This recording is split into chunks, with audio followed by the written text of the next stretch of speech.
Kia ora, good evening. A man was lucky to escape with moderate injuries following an incident involving a forklift near Winton in a workplace accident today. At around 10 a.m. this morning, a transport operator driver was at Fernhill Limeworks loading fertiliser on a truck when he was injured by a forklift, sustaining moderate leg and torso injuries. Winton Police and 2 ambulances attended the scene, and the 55-year-old was taken to Southland Hospital's emergency department. WorkSafe New Zealand have been notified and are making inquiries into the incident. New Zealand's economic recovery has passed its peak, and further interest hikes should be delayed for 2 years, according to the latest quarterly predictions report. NZIER says this recovery is still elusive to many industries and regions, but the 7-year post-global financial crisis famine for retailers had ended, with shop spending back to pre-recession levels. The report suggests the Reserve Bank should put official cash rates on hold until 2016, after raising rates 4 times this year to cool the housing market. The Institute says house sales are falling sharply and borrowers are moving to fixed mortgages in droves. The New Zealand Institute of Economic Research is predicting growth slowing from 3.3% in the current March year to 2.6% next year and 1.8% the year after. Increased passenger numbers and reduced fuel costs are touted as 2 reasons behind Air New Zealand's soaring profit, up 45% on last year's result. The government-controlled national carrier has reported a net profit after tax of $262 million in the year to June, an increase of $81 million on the previous year. Air New Zealand has been upgrading its fleet and increasing ties with other airlines, including a code-share alliance with Singapore Airlines, as well as increasing its stake in Virgin Australia, which it expects will create more earnings growth in 2015. Air New Zealand is the only airline to service many regions, and the lack of competition is hitting southern travellers in the pocket. It would be nice for them to review maybe some of our charges coming down this way and going away. We're trying to promote tourism and people visiting Southland. It's certainly cost-wise, it is reasonably expensive to get here. We're trying to promote Invercargill and Southland for likes of conference events and things like that. When you start adding it up, people tend to shy away because of the cost. What would you like to see happen when they're posting a profit like that as far as regional airfares go? Maybe looking at some sort of concession for us down here. I know there's issues in other regional airports that probably will be discussed over the next few days as well. So maybe if we all get together and make an approach to Air New Zealand and say, hey, how about looking at what you can do for us to help us sustain the economies down here, and more bums on seats on the aircraft would certainly help them as well. A new framework for funding local roads will result in councils having to find extra money or have poorer road quality, which will affect the 7,000 kilometres of road in the southern region. The funding assistance rate is a regime where the government or the New Zealand Transport Agent allocates effectively a subsidy for roading to all local government, and that has varied across each of the councils across the country. Last year they went through quite a detailed analysis of reviewing whether it was appropriate, because some councils have different rates, and reasonably recently they've announced that there's the provisional, which means they've identified the direction they're taking, but they've got a few things to iron out. Currently our council gets a funding assistance rate, which we all call FAR, of 59%, and what they're indicating is that rate will progressively go down to 52%, dropping 1% per year over the next few years. So in terms of what that means for us is that we will lose in subsidy about $90,000 per year, which the council will be considering through their long-term planning process about whether that's less work we do or whether that in fact there has to be more input from rates. The Southern District Health Board is yet to eradicate sugar-sweetened beverages on site, but are making moves towards the change. Northland DHB has announced they'll phase out the sale of sugary drinks in a bid to practice what it preaches and see the removal as a positive step.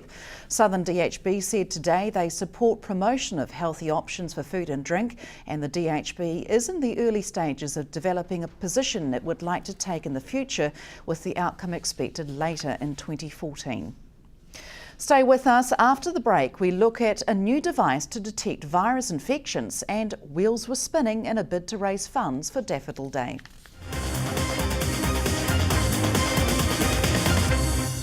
Welcome back. Meat prices were lower in July and grocery food, fruit and vegetables were also cheaper, but prices hiked in most other areas.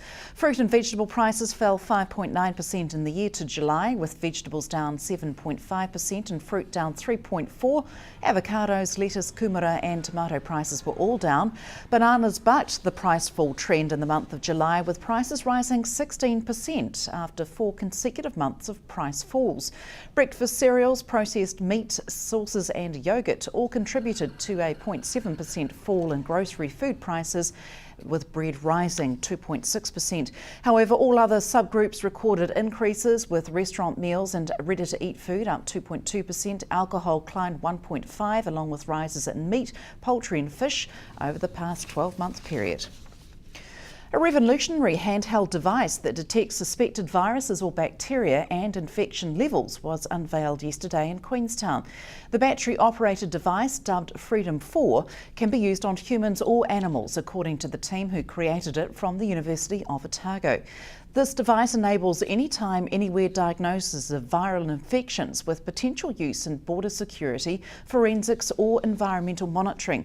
Tests run by the New Zealand Institute of Environmental and Scientific Research show the mobile device is on par with much larger lab-based DNA analysis systems and could prove ideal for vets who could analyse, diagnose and treat infected animals all in one trip, according to the Dr. Joanne Stranton, who led the 6th-year project.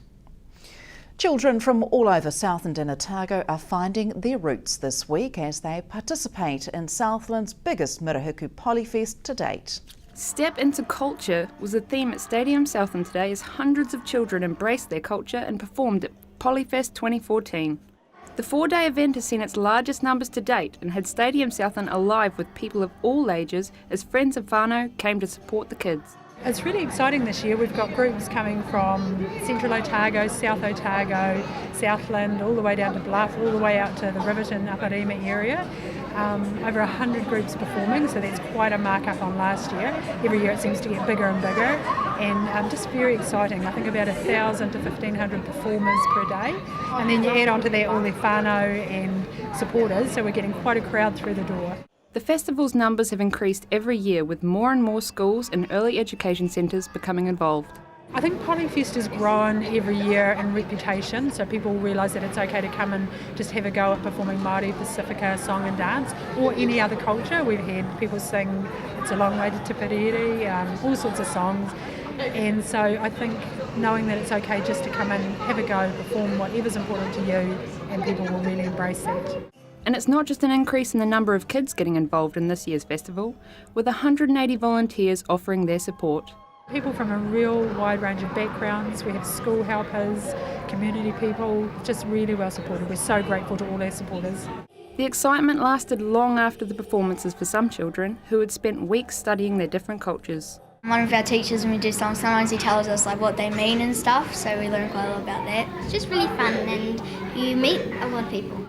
Also part of this year's festival is the Jandal project, where children design and make jandals which represent themselves or their schools. The jandals are then displayed in businesses around Southland. I think we've got about 40 schools and centres, and they've made a jandal or a set of jandals that reflect their school or their culture individually. Some of them are individual, all strung together, some are giant jandals. So you'll go around the city, you'll see them everywhere. The jandals can be seen in a number of businesses in Invercargill CBD, including Westpac on Kelvin Street and Zookeepers on Tay. Polyfest runs until Friday and is open to the public from 9 a.m. till 2:30 p.m. daily. Sharon Rees, South Today News. A government investment of $10 million to boost the provision of Asian languages in schools was announced today by the Ministry of Education. The money will be invested over 5 years and allow schools to apply for funding to establish new Asian language programs or enhance pre-existing programs. The ministry said we need to provide young New Zealanders with opportunities to learn the languages of countries that we have strong trade relationships with. Yellow was the colour of the day at the Southern Institute of Technology today as students joined forces with Cycling Southland to raise funds. Wheels were whizzing at SIT's downtown campus Raw Gallery as students hit the pedal on roller bikes to raise funds for the Cancer Society's Daffodil Day. Students got right behind the cause, with many dressing in yellow in the hopes of winning prizes. High-speed cycling on stationary bikes, courtesy of Cycling Southland, heated up competition among students who generously donated money for the cause. The official Daffodil Day collection takes place this Friday. And that's all from us tonight, this Wednesday. Next on Sport, courtesy of the Herald, part one of a two-part interview with All Black legend Brian Williams. We're back tomorrow at 5:30. Good evening.